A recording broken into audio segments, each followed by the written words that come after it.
अल्हम्दुलिल्लाहि रब्बिल आलमीन वल आक़िबतु लिल मुत्तक़ीन वस्सलातु वस्सलामु अला सय्यिदिल अंबियाइ वल मुरसलीन। बाबु सलातिल जमुअती। पहली हदीस सैयदना अब्दुल्लाह बिन उमर और अबू हुरैरा रज़ियल्लाहु ताला नुमा की है।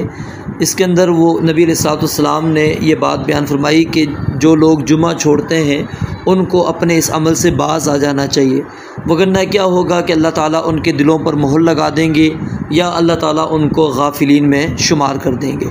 और फिर उसके बाद सलमा बिन अकवा की रिवायत के अंदर नमाज जुमा उसका तस्करा मौजूद है कि हम नबी अलैहिस्सलाम के साथ जुमे की नमाज़ पढ़ा करते थे, और फिर जुमे की नमाज़ पढ़ के हम जब घरों में वापस जा रहे होते थे तो हमें दीवारों का साया भी नहीं मिलता था कि जिसके ज़रिए से हम साया हासिल कर सकें। और नबी अलैहिस्सलाम इतनी जल्दी जुमा पढ़ाते थे, जैसे सूरज ढलटाया करता था आप अलैहिस्सलाम नमाज जुमा पढ़ा दिया करते थे। और उसके बाद फिर साहल बिन साद वाली रिवायत है, उसके अंदर ये बात मौजूद है कि हम जुमे के बाद ही कैलूला और दोपहर का खाना खाया करते थे। और फिर उसके बाद जाबिर रज़ियल्लाहु तआला अन्हु की रिवायत के अंदर ये बात मौजूद है कि नबी अलैहिस्सलाम खुतबा जो है खड़े होकर दिया करते थे। और फिर एक मौके पर क्या हुआ कि आप खुतबा दे रहे थे, अचानक शाम से एक काफ़िला आया तो लोग चले गए, सिर्फ 12 लोग बाकी रह गए। इससे बाज़ लोगों ने ये दलील पकड़ी है कि कम से कम 12 अफराद होने चाहिए, लेकिन ये लाजिम नहीं है, कम से कम बस 2 ही अफराद हों तो जुम्मे की नमाज़ अदा कर सकते हैं। उसके बाद फिर अब्दुल्लाह बिन उमर रज़ियल्लाहु ताला नुमा की रिवायत, उसके अंदर ये बात मौजूद है कि जिस बंदे ने 1 रकात जुम्मे की पाली तो वो जुम्मे की ही 2 रकातें पढ़ेगा, और अगर उसने 1 नहीं पाई तो उसको फिर 4 रकातें पढ़नी पड़ेंगी। उसके बाद फिर जाबिर बिन समुरा वाली रिवायत, उसके अंदर ये बात मौजूद है कि नबी अलैहिस्सलाम खड़े होकर खुतबा देते थे, और 2 खुतबे यानी 2 खुतबे आप देते थे और दोनों खड़े होकर देते थे, दरमियान में आप अलैहिस्सलाम बैठते थे। और जो बंदा ये बयान करे कि नबी अलैहिस्सलाम बैठकर खुतबा देते थे, जाबिर बिन समुरा कहते हैं कि उसने नबी अलैहिस्सलाम पर झूठ बांधा है। फिर उसके बाद जाबिर बिन अब्दुल्लाह वाली रिवायत, उसके अंदर नबी अलैहिस्सलाम की खुतबा जुमा देते वक्त जो कैफियत थी वो बयान की गई है कि आपकी आंखें सुर्ख हो जाती थी, आपकी आवाज़ बुलंद हो जाती थी, गुस्सा सख्त हो जाया करता था, इस तरह कैफियत हो जाती थी जिस तरह कि आप किसी आने बड़ा एक लश्कर आ रहा है उससे आप डरा रहे हों।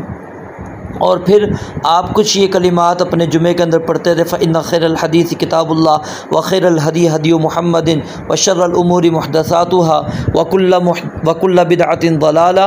और फिर इसी तरह मन यहदिल्लाहु फला मुदिल्ल लहु व मन युद्लिल फला हादिय लहु व कुल्लु दलालतिन फिन्नार। यानी ये पूरा खुतबा जो है दीगर रिवायात के अंदर तरतीब के साथ मौजूद है। फिर उसके बाद अम्मार बिन यासिर वाली रिवायत, उसके अंदर नबी अलैहिस्सलाम ने फरमाया कि इंसान की फ़क़ाहत समझदारी में से ये बात मौजूद है कि इंसान नमाज को लंबा करे और ख़ुतबे को छोटा करे।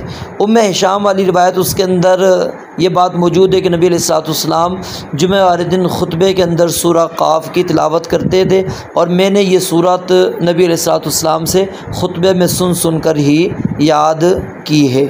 और फिर अब्दुल्लाह बिन अब्बास वाली रिवायत के अंदर ये बात मौजूद है कि जब इमाम खुतबा दे रहा हो तो उस वक़्त अगर कोई बंदा गुफ्तगू करता है तो उसकी मिसाल इस तरह जिस तरह गधा है और वो बोझ उठाया हुआ हो, और अगर कोई बंदा अपने साथी को कहता है कि खामोश हो जाओ तो उसका जुमा नहीं।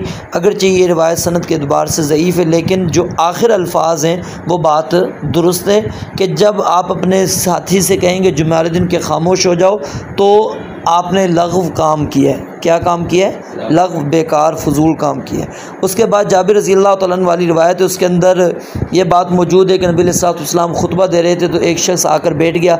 आपने उससे पूछा कि क्या तुमने तहियतुल मस्जिद पढ़ी? उसने कहा कि नहीं। आपने कहा कुम खड़े हो जाओ और 2 रकातें पढ़ो।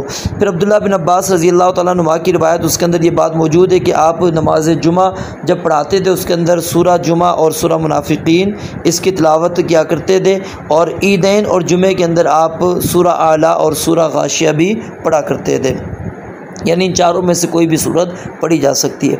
उसके बाद ज़ैद बिन अरक़म वाली रिवायत है, उसके अंदर कि नबी अलैहिस्सलाम ने जुमे वाले दिन अगर ईद हो जाए तो फिर जुमे के अंदर आपने रुख्सत दी है, जो बंदा चाहता है जुमा पढ़ ले, जो बंदा चाहता है ना पढ़े।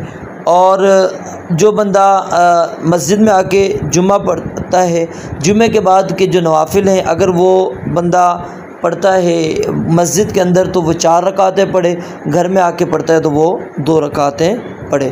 फिर उसके बाद साहिब बिन यजीद वाली रिवायत है, उसके अंदर ये बात मौजूद है कि जब तुम जुमे की नमाज़ पढ़ लो तो उसके फ़ौरी बाद कोई और नमाज़ ना पढ़ो। ये पीछे भी आपने मसला नमाज़ों के अंदर आपने पढ़ लिया, यहाँ तक कि बंदा गुफ्तगू कर ले या फिर उस जगह से निकल कर दूसरी जगह पर चला जाए। और फिर उसके बाद अबू हुरैरा वाली रिवायत है, उसके अंदर जुमे के गुस्ल के बारे में आपने फरमाया कि जो बंदा जुम्मे दिन गुस्ल करता है फिर जुमे के लिए आता है और जितनी अल्लाह ताला ने उसके लिए मुक़द्दर की नमाज़ें पढ़ता है, फिर खामोशी के साथ पूरा जुमा सुनता है यहाँ तक कि इमाम खुतबे से फ़ारिग हो जाए, तो अल्लाह ताला उसके अगले जुम्मे तक आने वाले सारे गुनाहों को क्या है मुआफ़ कर देते हैं और मज़ीद 3 दिन ये तकरीबन 10 दिन बन जाते हैं। और उसके बाद फिर अबू हुरैरा वाली ही रिवायत के अंदर ये बात मौजूद है कि जुम्मे वाले दिन एक वक़्त एक घड़ी ऐसी है कि जिस वक़्त में अगर बंदा अल्लाह ताला से दुआ मांगे और वो घड़ी उसके मुआफ़िक आ जाए तो अल्लाह ताला उसकी दुआ को कबूल करते हैं, रद्द नहीं करते। अब इसके अंदर इख्तिलाफ़ मौजूद है और इसकी तरफ इशारा भी यहाँ पर किया है कि तकरीबन 40 अक़वाल हैं, 40 अक़वाल हैं, लेकिन ज़्यादा जो राजे करार दिया वो क्या है, असर से लेकर मगरिब तक के दरमियान का जो वक़्त है, एक इस वक़्त को राजे करार दिया गया है और दूसरा जब इमाम बैठता है मिंबर पर और जब तक वो अपनी नमाज से फ़ारिग नहीं होता उस दौरान कोई घड़ी कोई वक़्त आता है। उसके बाद फिर जाबिर बिन अब्दुल्ला वाली रिवायत है कि 40 आदमी हों तो जुमा पढ़ सकते हैं, लेकिन ये रिवायत क्या है, ज़ईफ़ है, पीछे मैंने आपको बता दी। और फिर जब नबी अलैहिस्सलाम अपने जुमे का इख्तिताम करते थे तो ईमान वालों के लिए, मोमिन मर्द हों या मोमिन औरतें हों, उनके लिए इस्तिग़फ़ार करते थे। अगरचे ये रिवायत भी ज़ईफ़ है लेकिन इसका एहतमाम करना चाहिए। और ख़ुतबे में नबी अलैहिस्सलाम जो है इस अंदाज़ में ख़ुतबा देते थे, कुरान मजीद की आयात पढ़ते थे और लोगों को याद दहानियाँ करवाया करते थे। और तारिक बिन शहाब वाली रिवायत के अंदर ये बात मौजूद है कि जुमा किन लोगों के ऊपर वाजिब है, ठीक है, जो ग़ुलाम है और जो औरत है और बच्चा है और मरीज़, इनके ऊपर वाजिब नहीं है, ठीक है, इनके ऊपर, और इसी तरह मुसाफिर, इनके ऊपर जुमा नहीं है, बाकी इनके अलावा सब पर जुमा क्या है, वाजिब है, वो जुमे के अंदर पहुँचेंगे। और आखिर के अंदर ये बात मौजूद है कि नबी अलैहिस्सलाम जब खुतबा जुमा देते थे तो आप लाठी के साथ या फिर नेज़े के साथ के ऊपर क्या है, आप टेक लगाकर आप अलैहिस्सलाम खुतबा दिया करते थे। आगे सलातुल खौफ के अंदर मैंने आपको तफसील के साथ बता दिया था कि इसके मुख्तलिफ़ जो है ना तरीक़े मौजूद हैं और मुख्तलिफ़ इसके अंदर रिवायात आपने तफसील के साथ पढ़ ली थी, तो वो आप सबक याद दहानी से दोबारा सुन लेना ताकि तफसील आ जाए। तो पहली जो रिवायत है उसके अंदर ये बात मौजूद है कि ज़ातुर रक़ा के मौके पर नबी अलैहिस्सलाम ने नमाज इस अंदाज़ में पढ़ाई कि 2 गिरोह आपने बनाए, एक गिरोह उसका रुख जो है दुश्मन की तरफ था और एक जमात जो है आपके साथ खड़े होकर नमाज़ पढ़ रही थी। तो आपने सबको एक एक रकात पढ़ाई और बाकी उन्होंने दूसरी रकात अपनी ख़ुद मुकम्मल की। तो इस तरह नबी अलैहिस्सलाम की 2 रकातें हो गई और सहाबा की जमात के साथ एक एक बाकी अलग अलग दूसरी रकात हो गई।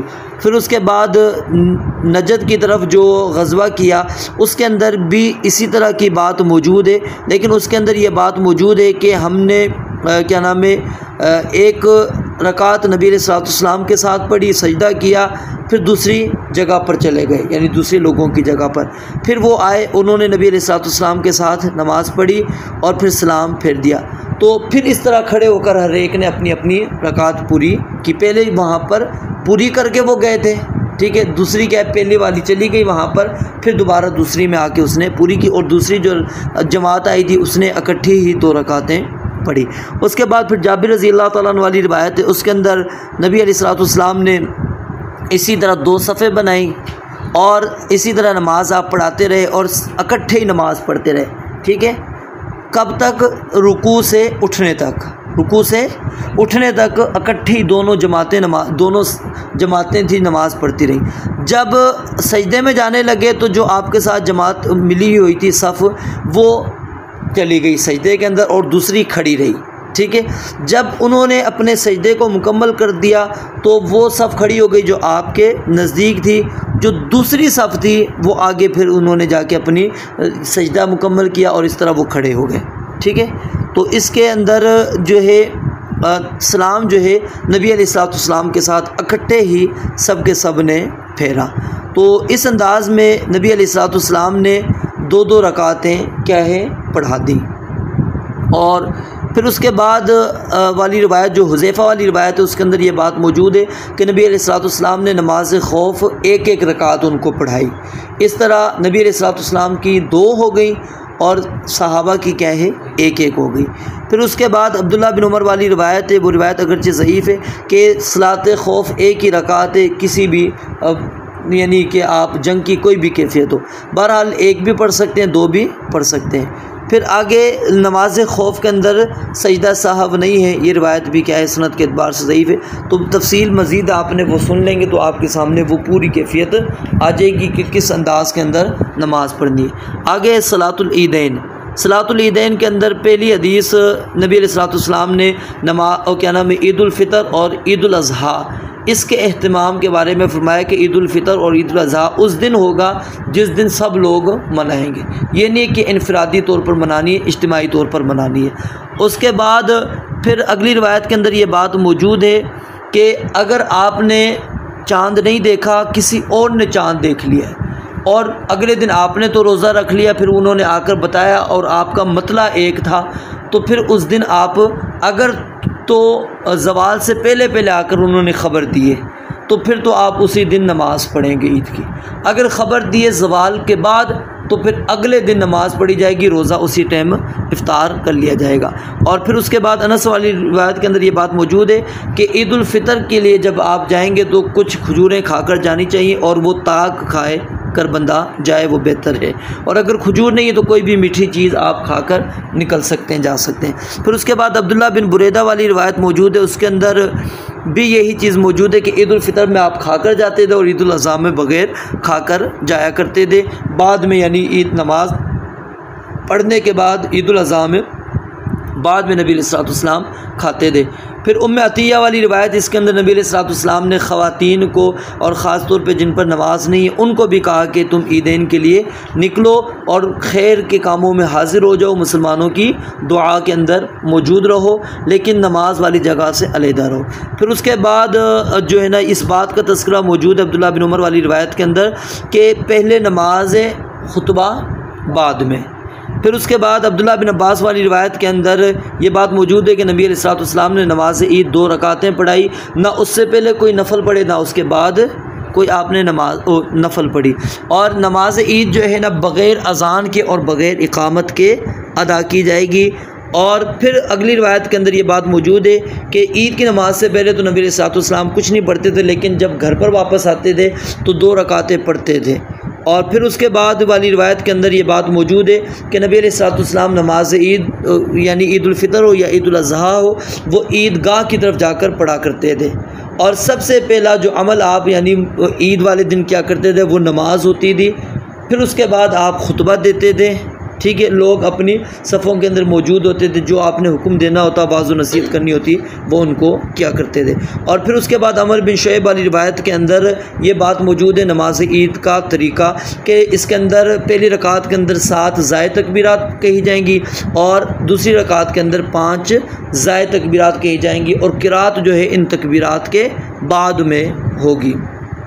और फिर उसके बाद क्या नाम है ईद उल अज़हा के अंदर या ईद उल फ़ितर में आपने किरात नमाज के अंदर कौन सी सूरत की करनी है, सूरह काफ और सूरह कमर। और पीछे आपने वो रिवायत भी पढ़ ली थी जिसके अंदर सूरह जुमा और सूरह आला का ज़िक्र मौजूद था। फिर उसके बाद जाबिर रज़ी अल्लाह तआला अन्हु वाली रिवायत है, उसके अंदर ये बात मौजूद है कि जब ईद का दिन होता था तो नबी अलैहिस्सलाम रास्ता तब्दील करके आते और जाते थे, यानी आने जाने वाला रास्ता तब्दील करके जाना चाहिए। इसके अंदर नेक फ़ाल भी है और दूसरा ये भी होती है हिकमत के वो जगह जो है क़यामत वाले दिन आपकी गवाही दें। फिर उसके बाद सैयदना अनस रज़ी अल्लाह तआला अन्हु की रिवायत है, उसके अंदर नबी अलैहिस्सलाम ने ईदैन के दिन को ये बयान फरमाया कि ये खुशी के दिन है, इस दिन खेल कूद क्या करो, लेकिन इसके अंदर इस चीज़ का इजाज़त यानी ये नहीं है कि आप अब हर चीज़ कर सकते हैं। हाँ, शरीयत के दायरे के अंदर रहकर आप खुशी मना सकते हैं, अगर शरीयत के मुखालिफ है तो फिर वो खुशी नहीं कहलाएगी। और फिर अगली रिवायत के अंदर सैयदना अली वाली रिवायत के अंदर ये बात मौजूद है कि मसनून तो ये है कि इंसान पैदल जो है ईदगाह की तरफ जाए। अगर वो बंदा सवारी पर जाता है तो सवारी पर भी जा सकता है। और उसके बाद वाली रिवायत के अंदर ये बात मौजूद है कि अगर बारिश हो रही हो तो फिर ये उज़र है, तो उज़र की सूरत के अंदर आप मस्जिद के अंदर नमाज ईद अदा कर सकते हैं। अफजल और बेहतर ये है कि वो ईदगाह जो बनाई गई है वहाँ पर जाकर नमाज ईद अदा करें।